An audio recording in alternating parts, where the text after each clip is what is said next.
Ya, kita lihat di dalam Hakim-Hakim 15 ya. Simson.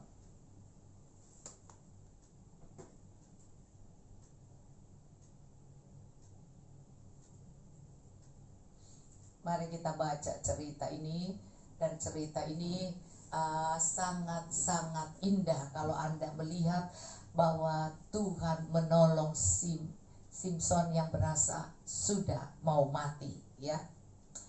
Iya, saya mengajak Anda melihat, kita baca dulu bersama.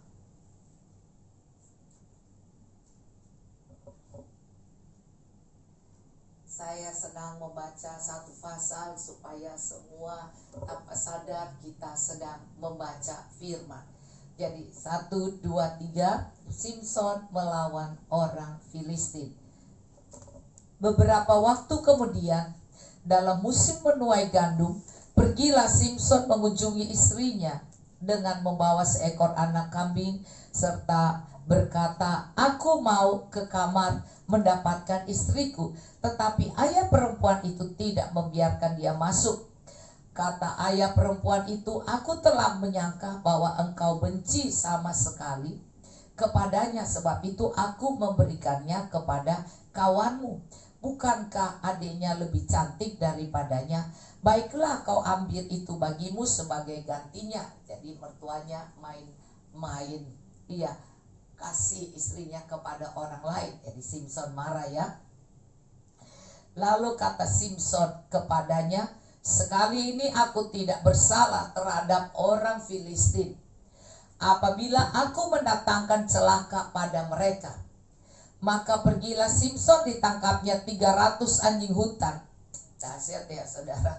Dia tangkap 300 anjing hutan, diambilnya obor, diikatnya ekor dengan ekor, dan ditaruhnya sebuah obor di antara tiap-tiap 2 ekor. Kemudian dinyalakannya obor itu dan dilepaskannya anjing-anjing hutan itu ke gandum yang belum dituai kepunyaan orang Filistin.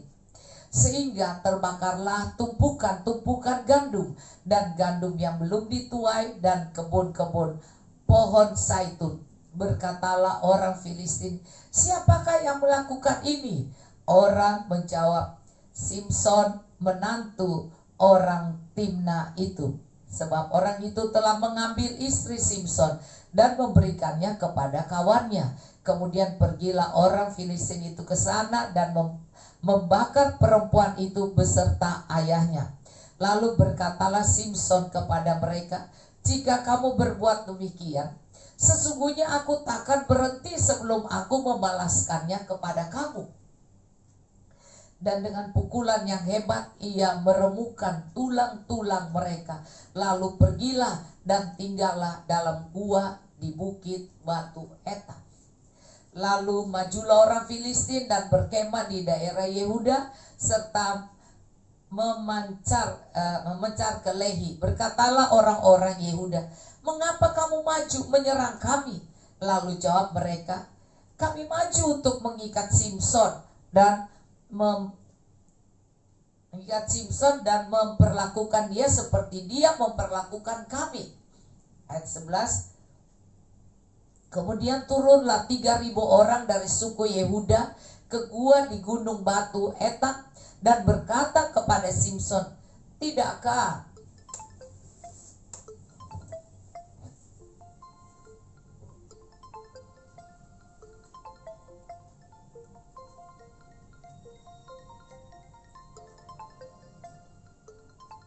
kau ketahui bahwa orang Filistin berkuasa atas kita?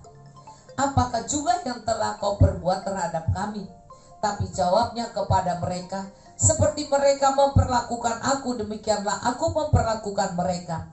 Kata mereka kepadanya, "Kami datang ke sini untuk mengikat dan menyerahkan engkau ke dalam tangan orang Filistin." Tapi jawab Simson kepada mereka, "Bersumpahlah kepadaku bahwa kamu sendiri tidak akan menyerang aku." Lalu kata mereka kepadanya, "Tidak, kami hanya mau mengikat engkau dan menyerahkan engkau ke dalam tangan mereka. Tetapi membunuh engkau kami tidak mau." Maka mereka mengikat dia dengan 2 tali baru dan membawa dia dari bukit batu itu. Setelah ia sampai ke Lehi dan orang-orang Filistin mendatangi dia dengan bersorak-sorai, maka berkuasalah roh Tuhan atas dia. Dan tali-tali pada tangannya menjadi seperti batang rami yang telah habis dimakan api. Dan segala pengikatnya hancur tanggal dari tangannya. Anda perhatikan ini, bahwa Simson yang dipilih oleh Tuhan. Nah, Anda perhatikan, dia bukan berarti tidak punya kelemahan. Dia punya kelemahan. Dan dia kadang-kadang suka emosi. Tetapi kita lihat, karena roh Tuhan ada dengan dia, walaupun dia tidak mau melawan bangsa Israel, dia tidak mau melawan bangsanya, maka dia katakan, oke, kamu ikat saya, tapi kalau kamu berencana membunuh saya, maka jangan. Karena dia kuat sekali, saudara. Simson kuat sekali. Karena kalau datang, kalau dia sampai marah, maka habislah bangsa Israel pun bisa habis, saudara. Jadi ini kayak Hulk, yang kalau marah bisa dia tidak peduli teman atau apa, dia bisa membunuh. Nah, Anda lihat di sini, karena roh Tuhan itu ada pada dia, maka dikatakan sini, maka berkuasalah roh Tuhan atas dia. Semua orang yang dipenuhi Roh Kudus, yang mau dituntun oleh Roh Kudus, kita tidak perlu takut apapun yang orang buat pada kita. Kalau saat kita rendah hati dan kita siap diapain pun, tetapi saudara, saat yang tiba saatnya roh Tuhan yang berkuasa atas dia, maka terjadilah suatu kekuatan yang sangat dahsyat. Maka Anda lihat di sini, maka berkuasa roh Tuhan atas dia, dan tali-tali pada tangannya menjadi seperti batang rami yang telah habis dimakan api, dan segala pengikatnya hancur tanggal dari tangannya. Jadi kalau Anda merasa lemah dan Anda tidak berdaya, ingat, kalau Anda punya roh Tuhan, roh Tuhan akan memberikan semangat, akan memberikan kekuatan, sehingga Anda tidak menjadi lemah, Anda tidak mengasihi diri, Anda tidak menjadi orang egois, Anda tidak menjadi orang pemarah, Anda tidak menjadi orang yang cepat tersinggung dan menyimpan kepahitan dan menyimpan kemarahan, dan Anda menjadi orang yang sombong. Tidak, saudara. Tetapi roh Tuhan itu ada padamu, maka dengan rendah hati dia menyerahkan. Tetapi waktu roh Tuhan berkuasa, saudara, maka dia punya kekuatan yang luar biasa. Anda lihat ayat 15. Kemudian ia menemui sebuah tulang rahang keledai yang masih baru. Diulurkannya tangannya di punggutnya, dan dipukulnya mati 1000 orang dengan tulang itu. Bayangkan, satu orang pukul mati, dipukulnya mati 1000 orang, dengan tulang itu. Satu orang pukul 1000 orang mati, saudara. Berkatalah Simson, dengan rahang keledai bangsa keledai itu kuhajar. Dengan rahang keledai bangsa keledai itu kuhajar. Dengan rahang keledai 1000 orang kupukul. Sebab itu, saudara, kita harus mengerti, dikatakan jangan kita mengutak-utik orang yang diurapi Tuhan. Bukan menakut-nakuti, tidak. Artinya orang yang diurapi Tuhan ada kuasa Roh Kudus di dalamnya, dan Tuhan punya kekuatan untuk membela dia. Tetapi bukan berarti dia perlu sombong dan dia menjadi, wah, saya punya roh Allah, saya tidak takut, saya enggak, saudara. Bayangkan ini Simson, waktu dia diikat, dia juga tidak bilang, ya kamu ikat saya juga bisa lolos. Tidak, dia biarkan saja. Dia tidak dengan sombong membanggakan kekuatannya. Tetapi sewaktu dia merasa tidak mampu, dia merasa sudah tidak berdaya, maka saat itulah kekuatan Tuhan turun. Maka itu dikatakan, waktu aku lemah, aku menjadi kuat. Waktu aku tidak berdaya, aku akhirnya berani. Iya, keluar roh iman itu, punya keberanian. Maka percaya bahwa apapun yang kita alami, kalau Allah di pihak kita, tidak ada yang dapat mengalahkan kita. Kalau Anda hidup benar, kalau Anda hidup dengan kerendahan hati, kalau Anda hidup dengan hati yang tulus, maka Anda akan lihat ada pembelaan Tuhan. Maka di sini dia katakan, dengan rahang keledai bangsa keledai ini kuhajar, dengan rahang keledai 1000 orang kupukul. Ya, setelah berkata demikian, dilemparnyalah tulang rahang itu dari tangannya, kemudian dinamainya tempat itu Rahmat Lehi. Tapi ayat 18 Anda perhatikanlah, ketika ia sangat haus. Bukan berarti maka dia tidak merasa capek atau tidak merasa haus. Ada, saudara. Jadi bukan bilang, wah kalau dia sudah berperang maka dia tidak pernah haus, dia tidak pernah capek. Maka dia adalah orang yang kepanasan pun tidak kepanasan dan tidak haus, tidak lapar, tetap ada, saudara. Maka Anda lihat di sini, ketika ia sangat haus, berserulah ia kepada Tuhan. Jadi di waktu dia sangat haus, akhirnya dia berteriak kepada Tuhan. Anda perhatikan di sini, saya suka ayat ini, saudara. Saat kita lemah, saat kita sudah tidak berdaya, bahkan berasa, Tuhan kenapa begini, kenapa ya Tuhan. Oh Tuhan, dia merasa terlalu tidak berdaya lagi, terlalu lemah, terlalu miskin, terlalu susah hidup, terlalu merasa hidup ini tidak mampu dan dipermalukan atau rasanya tidak bisa apa-apa. Ingat, ada Tuhan. Maka saya selalu berkata, mari kita berdoa, ucapkan doamu pada Tuhan. Saat kita sudah menyembah, menyanyi sudah 1 jam, mari kita berdoa, mari kita minta pada Tuhan. Karena dia Allah yang mendengar doa. Waktu dia berseru, Anda lihat, ketika ia sangat haus, berseru ia kepada Tuhan. Oleh tangan hambamu ini telah kau berikan kemenangan yang besar itu. Dia bilang, Tuhan engkau sudah bela saya, engkau sudah tolong saya. Engkau ikut berperang bersama saya. Masakan sekarang aku akan mati kehausan? Masakan sekarang aku haus banget dan aku mati karena ini di Gunung Batu Lehi, saudara ya. Masakan aku mati kehausan? Jadi ada rasa frustasi, ada rasa tidak mampu, ada rasa, waduh Tuhan, aku lemah, aku tidak kuat lagi, aku sangat tidak mampu. Maka di sini dia katakan, masakan sekarang aku akan mati kehausan, mati kehausan dan jatuh ke dalam tangan orang-orang yang tidak bersunat. Dan kalau aku lemah, aku dipermalukan dan aku jatuh. Ada orang-orang Filistin ini yang tidak bersunat dan saya dipermalukan dan mati, saudara. Saat itu dia pun mengalami ada rasa stres.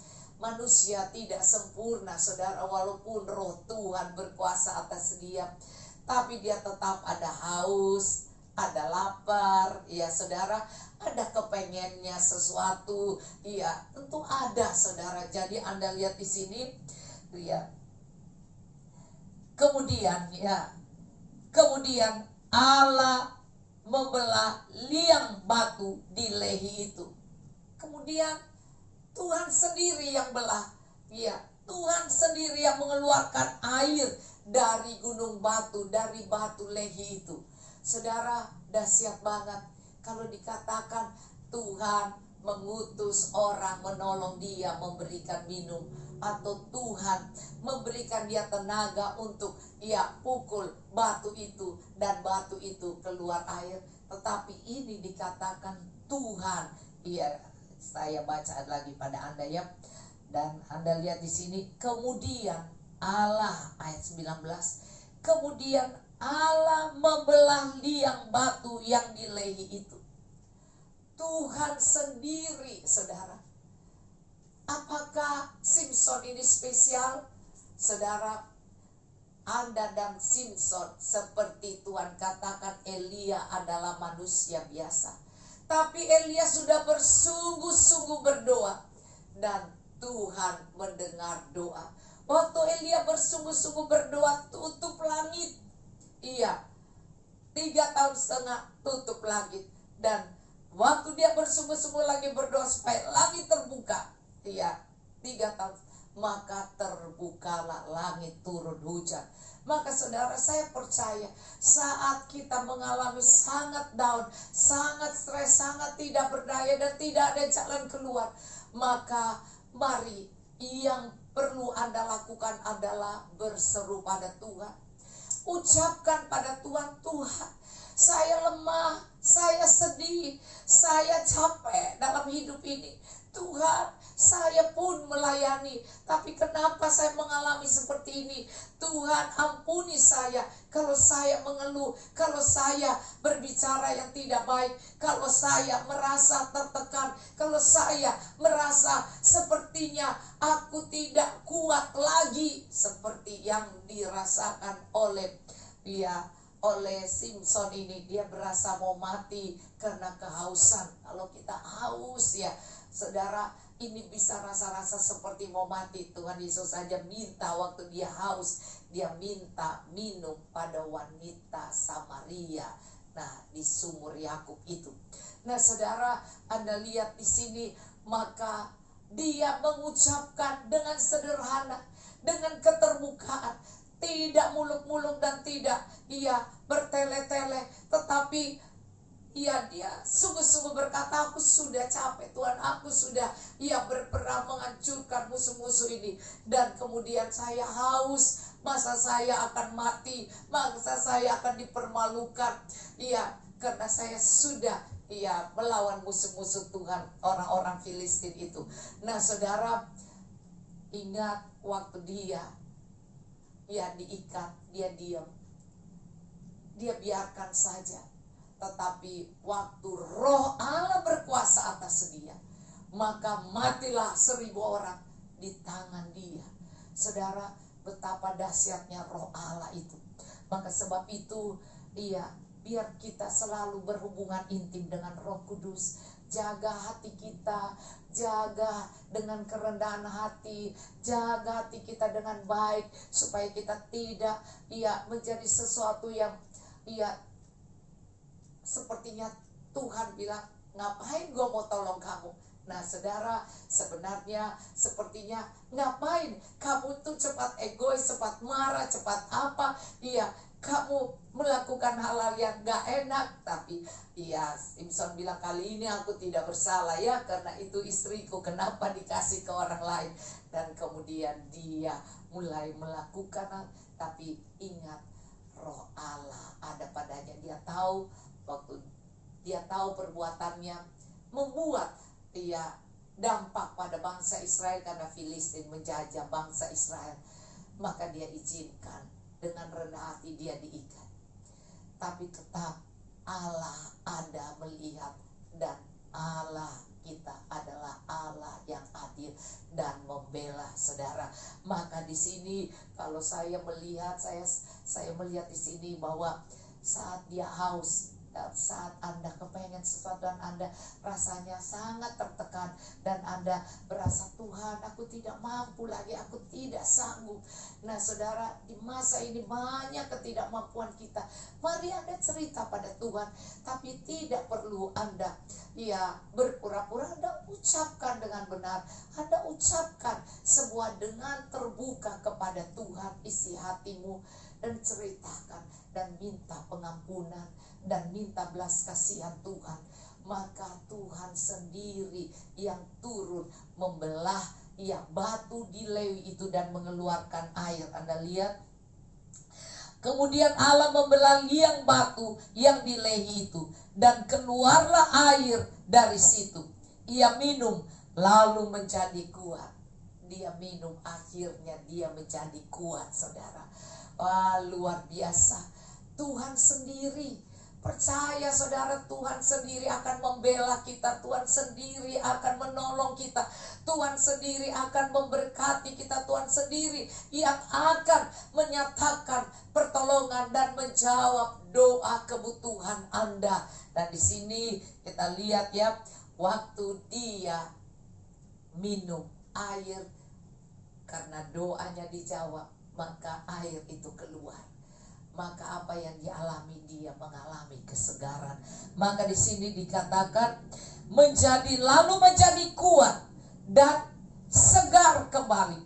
Sebab itu dinamainya mata air itu mata air penyeru. Artinya mata air doa dan berseru kepada Tuhan. Mata air penyeru yang sampai sekarang masih ada di Lehi. Yang sampai sekarang masih ada di Lehi, saudara. Kalau Anda ke Israel, nanti Anda ke Lehi, Anda temukan, Anda tanya mana mata air, di mana Tuhan sendiri yang membelah gunung batu di Lehi itu dan memberi minum saat Simson sangat kehausan, habis berperang dan membunuh 1000 orang. Dan saudara, dalam dia diikat, dia rendah hati dan dia tidak melawan, tetapi kemudian Roh Allah turun.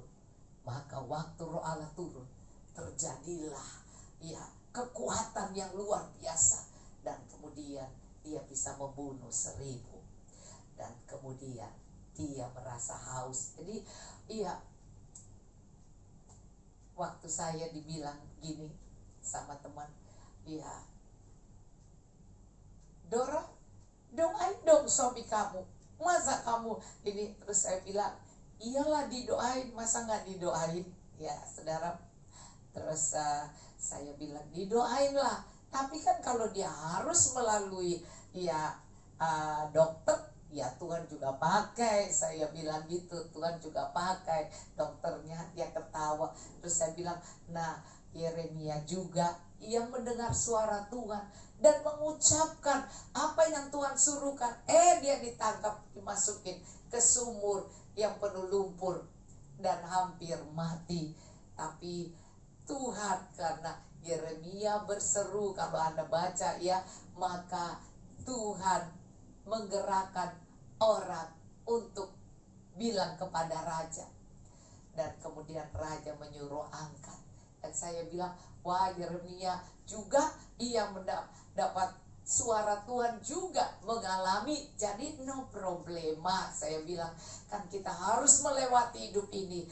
Baik kita disayang, tidak disayang, disukai atau tidak disukai, kita sehat atau kita sakit, kita pekerjaannya lancar atau tidak. Ingat, semua itu Tuhan tahu.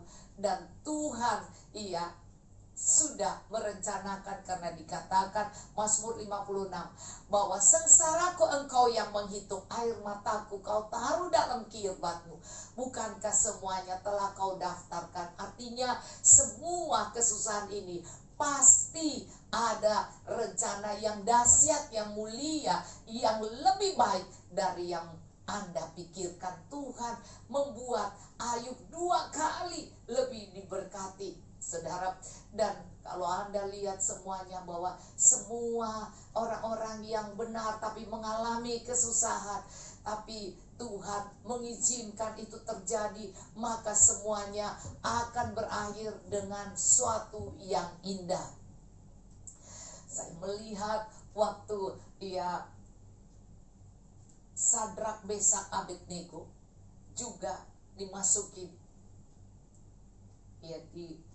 ke dapur api. Ternyata juga Tuhan ada di sana dan menolong dia, sehingga akhirnya raja bilang, tidak ada Allah yang lebih dahsyat yang meluputkan mereka ini. Ayo kita harus sembah Allah mereka. Wah, itu Tuhan. Jadi ada rencana, izinkan masalah-masalah yang tidak nyaman ini pun bisa kita lalui bersama dengan Tuhan. Maka kita akan ada damai sejahtera dan kita akan lihat Tuhan ada maksud yang baik pada kita. Nah saudara, disinilah saya memuliakan Tuhan. Karena apa? Di sini dia katakan mata air penyeru. Jadi bukan air mata penyeru, mata air. Iya, memang orang yang berdoa seringkali menangis karena banyak kesusahan atau beban yang mereka harus pikul, sehingga mereka harus berdoa sungguh-sungguh, dan juga syafaat yang harus dibawakan dengan segenap hati. Tapi di sini ditulis mata air penyeru, artinya saat dia berseru, saat itu Tuhan tolong, Tuhan selamatkan, Tuhan berikan air itu keluar. Maka dikatakan mata air penyeru yang sampai sekarang masih ada di Lehi. Ia memerintah sebagai hakim atas orang Israel dalam zaman orang Filistin 20 tahun lamanya. Puji Tuhan, ternyata Simson juga menjadi hakim 20 tahun. Puji Tuhan saudara, banyak kelemahan Simson, banyak ya kebodohan dan ketidakbaikan ya saudara. Nah kita tahu Simson dengan Delilah dan kita tahu cerita itu. Tetapi saudara ingat bahwa dia adalah seorang yang dikatakan Nasir, ya kan, yang dimana dari perut ibunya sudah ditetapkan, dan kemudian dia pun dengan rendah hati selalu akhirnya mengaku bahwa dia salah, dan kemudian dia berubah. Dan kalau dia melakukan kesalahan, dia pun siap saudara mengalami, dia diikat dengan rendah hati.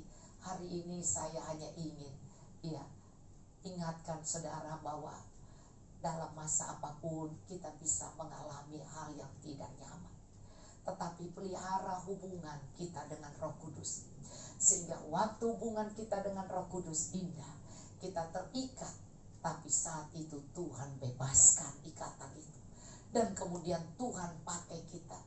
Bahkan kalau di sini membunuh 1000 orang, ini tidak, kita memenangkan ribuan orang buat Tuhan. Nah saudara, dan waktu kita susah dan kita merasa haus karena kita membutuhkan, mungkin orang lain gak tahu bahwa kita punya kerinduan tertentu, Anda punya kebutuhan tertentu, tapi Anda tidak menceritakannya, tapi Anda punya Tuhan. Mari ceritakan pada Tuhan. Mata air penyeru artinya di tempat itu hal yang gak mungkin, karena situ batu dan itu sudah sangat panas dan dia tidak kuat lagi untuk berjalan mencari keluar dari tempat itu saudara. Tetapi di tempat itu dia tahu ada Tuhan. Di mana saja Anda berada malam ini ada Tuhan, dan berserulah kepada Tuhan, maka Tuhan akan mengeluarkan mata air.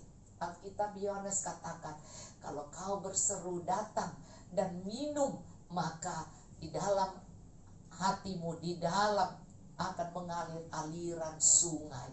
Tuhan akan ada, dan sungai itu berbicara damai sejahtera, berbicara firman, dan berbicara adalah kuasa Roh Kudus akan mengalir, sehingga Anda tidak memiliki roh pemarah, roh sebel, roh menyimpan kepahitan, menyimpan perbuatan-perbuatan salah orang lain dan memikirkan dan pengen balas dendam. Tidak saudara, Anda menyerahkan pada Tuhan, dan Anda bisa berkata seperti Paulus bilang, justru dalam kelemahanlah kuasa Tuhan menjadi sempurna.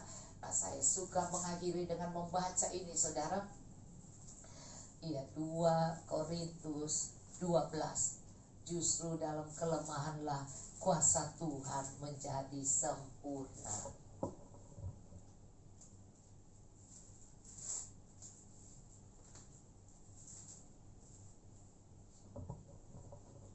Ya, saya baca mengakhirinya 2 Korintus 12.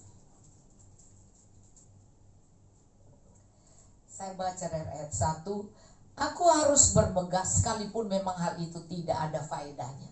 Namun demikian aku hendak memberitahukan penglihatan-penglihatan dan pernyataan-pernyataan yang kuterima dari Tuhan.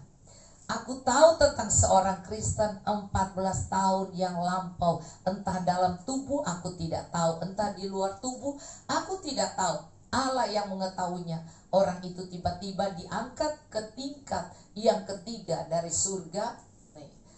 Paulus dengan rendah hati tidak mau berkata tentang dirinya. Aku juga tahu tentang orang itu, entah di dalam tubuh, entah di luar tubuh, aku tidak tahu. Allah yang mengetahuinya. Ia tiba-tiba diangkat ke Firdaus dan ia mendengar kata-kata yang tidak terkatakan, yang tidak boleh diucapkan manusia. Atas orang itu aku hendak bermegah, tapi atas diriku sendiri aku tidak akan bermegah selain atas kelemahan-kelemahanku. Di dalam tubuh kita ada tubuh jasmani, ada tubuh rohani, ada batinia dan saudara, dan ada tubuh roh. Dan Anda tahu bahwa Tuhan pun mau supaya kita merawat tubuh rohani kita, sehingga di alam kita mengalami kesesakan seperti Simpson itu, tubuh rohani itu akan bangkit dan membuat tubuh kita menjadi kuat. Nah saudara, Anda lihat ya. Sebab sekiranya aku hendak bermegah juga, aku bukan orang bodoh lagi, karena aku mengatakan kebenaran. Tetapi aku menahan diriku, supaya jangan ada orang yang menghitung kepadaku lebih daripada yang mereka lihat padaku, atau yang mereka dengar daripadaku. Ayat 7. Dan supaya aku jangan meninggikan diri karena pernyataan-pernyataan yang luar biasa itu, maka aku diberi suatu duri di dalam dagingku, yaitu seorang utusan iblis untuk mengocoh aku, supaya aku jangan meninggikan diri. Tentang hal itu aku sudah 3 kali berseru kepada Tuhan supaya utusan iblis itu mundur daripadaku. Tetapi jawab Tuhan kepadaku, cukuplah kasih karuniaku bagimu, sebab justru dalam kelemahanlah kuasaku menjadi sempurna. Justru sewaktu kita bisa menguasai diri, kita bisa dengan rendah hati mengampuni, dengan rendah hati kita mengakui kesalahan kita. Walaupun mungkin kita tidak salah, tetapi kita pun harus mengakui bahwa mungkin ada bagian kesalahan kita, tapi kita seringkali tidak sadar, saudara ya. Maka di sini dikatakan,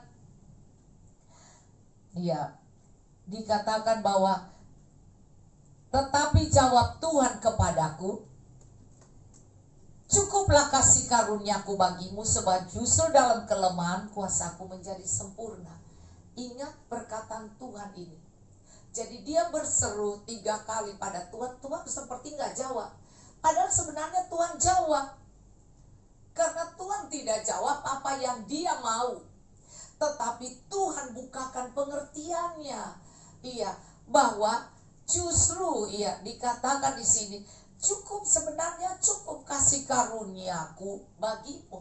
Artinya aku tetap menyertaimu, aku tetap di dalammu, tapi aku harus berkuasa atas iblis yang pengen menekan Anda. Yang iblis bukan harus orang. Karena saya selalu melihat, saudara, di Filipi itu, bahwa dikatakan lawanlah iblis maka iblis akan lari daripadamu. Bukan tentang orang-orang lain. Kita tidak perlu mencari iblis pada orang lain, tapi pada orang itu adalah Anda juga.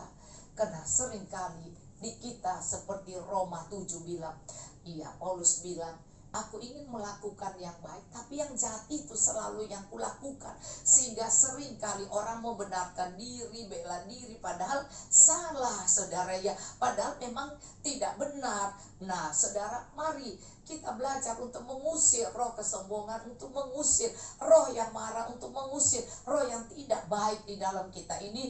Maka dikatakan Tuhan, cukup kasih karuniaku padamu. Sebenarnya cukup kau hanya meminta untuk mengendalikan diri dan Roh Kudus menguasaimu. Maka kalau Roh Kudus menguasai kita, kita bisa memiliki buah roh sabar, kasih, sukacita, damai sejahtera, kemurahan, kebaikan, kesetiaan, kelemah lembutan, penguasaan diri. Nah saudara, di sini kita harus lihat bahwa kasih itu tidak mengingat kesalahan orang lain. Kasih itu tidak merasa diri paling benar dan paling baik. Maka disinilah kita menjadi seperti orang yang dipermalukan, seperti orang yang ya udah mau jadi apa diam aja. Nah saudara, disinilah Tuhan bicara kepada Paulus, tapi Tuhan katakan cukup kasih karuniaku bagimu. Sebenarnya roh Tuhan ada di dalam kita. Jangan kita marah, jangan kita mengeluh, jangan kita mencari kesalahan satu dengan lain, tetapi mari berdoa, Tuhan kuasai aku, minta buah-buah roh. Maka di sini dikatakan cukup kasih karunia, artinya Tuhanlah kasih karunia, cukup Tuhan. Maka dulu ada lagu, Yesus saja cukup bagiku, lebih dari semua di dunia, oh juru selamat yang setia, Yesus cukup bagiku. Bukan orang-orang yang baik pada kita, bukan teman-teman yang baik, bukan semua yang rasanya orang bisa buat pada kita, tetapi saudara, semua oleh kasih karunia Tuhan. Kalau Tuhan tidak mau, tidak bisa. Tapi kalau Tuhan mau, kasih karunia Tuhan cukup bagi kita. Maka di sini dikatakan, sebab justru dalam kelemahanlah kuasaku menjadi sempurna. Waktu Simpson diikat lemah, tiba-tiba roh Tuhan turun padanya. Roh Tuhan turun padanya. Maka izinkan diri kita lemah. Bahkan kalau toh harus dipermalukan, diam saja. Dan kemudian kita melihat bagaimana Tuhan mengambil alih semua. Di sini dikatakan, maka kuasa Tuhan menjadi sempurna. Simpson mengalami kuasa Tuhan menjadi sempurna. Sehingga saat dia mulai mengasihi diri, Tuhan kok saya capek, saya haus Tuhan, gimana nih. Nah kemudian Tuhan membelah, waktu dia berseru, membelah gunung batu di Lehi itu, maka keluar mata air itu. Dan Tuhan sendiri loh saudara, bukan dipakai tongkat seperti Musa itu, tidak, tapi Tuhan sendiri yang membelah. Sehingga disitulah dikatakan mata air penyeru, mata air para pendoa yang berseru kepada Tuhan. Bukan air mata pendoa, mata air. Nah saudara, Anda lihat di sini, sebab itu terlebih suka aku bermegah atas kelemahanku, supaya kuasa Kristus turun menaungi aku.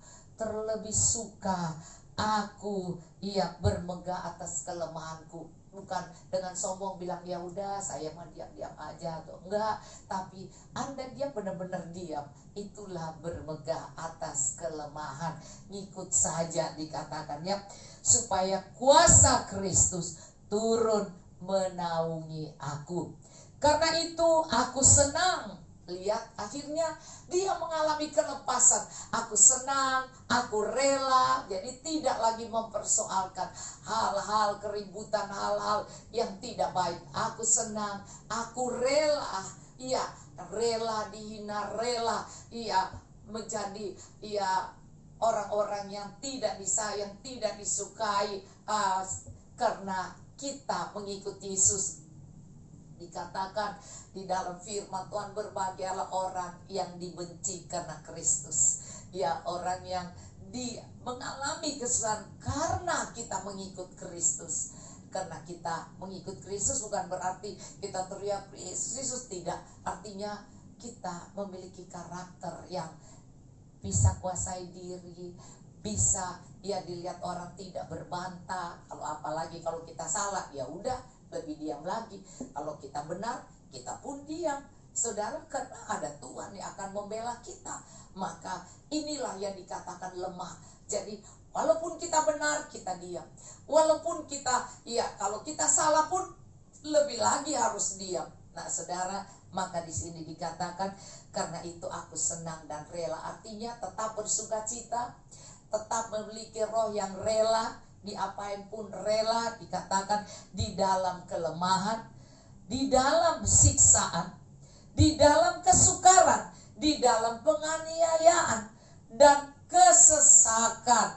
Oleh karena Kristus tidak melawan, bilang nanti lu lihat tar kalau gua kaya, gua kasih tunjuk sama lu. Nanti kalau lu sekarang lu jahat, nanti waktu gua kaya gua tidak jahat, gua berbuat baik pada lu. Nah itu juga tidak baik saudara. Itu namanya kita menutup, nanti kalau gua kaya gua kasih tunjuk, gua tidak melakukan itu. Tidak saudara, artinya tidak berkata seperti itu. Mau kaya atau tidak kaya, mau diberkati atau tidak diberkati, mau sehat atau sakit, mau disayang atau tidak disayang orang, tetaplah kita harus berkata bahwa apapun keadaanku, aku senang dan rela. Artinya aku bersyukur, aku senang dan rela dalam keadaan apa saja yang kualami. Maka di sini dikatakan, karena ada banyak, dikata firman Tuhan, ada banyak orang melihat dan tahu yang mana yang benar dan tidak benar, maka Tuhan pasti akan menolong kita. Maka di sini dikatakan karena itu aku senang dan rela, artinya aku bersyukur, aku bersukacita di dalam kelemahan, di dalam siksaan, di dalam kesukaran, di dalam penganiayaan dan kesesakan hidup. Oleh karena aku melayan Tuhan, oleh karena aku ini anak Tuhan, aku harus memiliki buah roh, aku harus penuh kasih, aku harus mengampuni, aku harus sabar, aku harus berbuah-buah. Itulah dia bilang, karena Kristus aku mau melakukan firman Tuhan. Sebab jika aku lemah, maka roh Allah akan kuat di dalamku. Waktu aku lemah, maka aku kuat. Ini bukan berarti aku lemah sakit, aku lemah artinya ya udah pukul aja Pak. Enggak saudara, aku lemah artinya aku tidak berbantah, aku tidak bela diri, aku tidak membalas kejahatan dengan kejahatan, aku tidak menyimpan kepahitan pada orang yang berbuat salah pada kita. Mari saudara, inilah yang dikatakan, justru kalau aku diam, aku lemah, maka aku kuat. Saudara, saya sungguh suka ayat firman Tuhan yang dikatakan di dalam Yesaya 30 ayat 15. Dikatakan seperti ini saudara. Sebab inilah firman Tuhan yang maha kuasa, yang maha kudus Allah Israel. Dengan bertobat dan tinggal diam, kamu akan diselamatkan. Artinya nggak berbantah-bantah, nggak bela diri, nggak minta dibela atau apa, pengen nyawa musuh atau pengen kapokin orang, nggak saudara. Di sini kamu akan diselamatkan dengan bertobat dan tinggal diam. Dalam tinggal tenang artinya kuasai diri, senang dan rela di dalam siksaan aniaya, di dalam tadi kita sudah baca, maka Anda lihat di sini dalam tinggal tenang dan percaya terletak kekuatan. Maka sebab itu dikatakan cukup kasih karunia. Tuhan bilang cukup kalau kita mengerti firman Tuhan. Saya percaya bahwa Simpson mengerti saudara, tapi kadang-kadang kedagingan dia tidak bisa menahannya, dia pengen balas, tetapi tiba-tiba saudara dia harus mengalami apa yang dia lakukan dan dia sadar itu. Ya udah nggak apa-apa, aku sudah salah pada bangsa Israel, ya udah ikat saya. Nah saudara, tapi jangan kamu, keluargaku bangsa Israel sama-sama, jangan kamu menyerang aku. Karena kalau kamu menyerang aku, ini roh Allah berkuasa, bisa mati juga semua orang Israel itu. Nah saudara, inilah firman Tuhan sederhana, dikatakan cukup kasih karunia Tuhan ada atas kita. Jadi kita hanya perlu diam, kita perlu bertobat dari semua kemarahan. Ingat Paulus 3 kali meminta supaya iblis itu keluar. Tapi ternyata Tuhan bilang cukup kasih karunia. Justru dalam kelemahan kuasa Tuhan menjadi sempurna. Maka di sini ya kita pasti bisa diselamatkan. Simpson diselamatkan, dan juga di sini kalau kita tinggal tenang menguasai diri kita dan percaya, di situ letak kekuatan kita. Nah, saudara, maka saya mengakhiri ini sebab terlebih suka aku bermegah ya atas kelemahanku. Bermegah artinya ya udah nggak apa-apa lah ya kan, supaya kuasa Kristus turun menaungi aku. Kalau aku ya merasa mau bersaing, mau ya sebel, mau marah, mau balas, saudara, maka kuasa Tuhan tidak turun atas kita. Maka kita lihat sini, supaya kuasa Kristus turun menaungi aku. Jadi kita butuh pembelaan Tuhan saja. Maka di situ karena itu aku senang dan rela. Mari kita harus mengucap syukur pada Tuhan, dan kita harus benar-benar ya bersyukur untuk hidup yang masih Tuhan izinkan ini. Mari kita bersyukur untuk kita bisa melewati masa-masa ini. Kita bersuka cita, senang dan rela, ini dirangkum menjadi bersyukur atau bersuka cita. Karena itu dikatakan supaya ya di dalam kelemahan senang dan rela, artinya rela mengalami apa saja dalam kelemahan, di dalam siksaan, di dalam kesukaran hidup ini, di dalam penganiayaan, orang-orang membicarakan ya atau menekan hidup kita, penganiayaan dan kesesakan, oleh karena Kristus, oleh karena kita ya harus berbuah-buah, harus mengeluarkan buah roh, melakukan kebenaran firman, sehingga orang melihat hidup kita, mereka melihat terang Kristus. Itulah yang dikatakan karena Kristus. Sebab jika aku lemah, maka aku kuat. Saat Simpson lemah, dia diikat, dia ternyata roh Allah yang turun, sehingga dia berperang bukan lagi dituntun oleh pikiran, tapi roh Allah menuntun dia. Dia jadi pemenang, tapi dia mengalami haus. Maka disitulah kuasa doa. Berserulah pada Tuhan saat Anda merasa haus pertolongan Tuhan. Anda merasa hidup ini sukar dan tidak mampu menghadapi masa ini.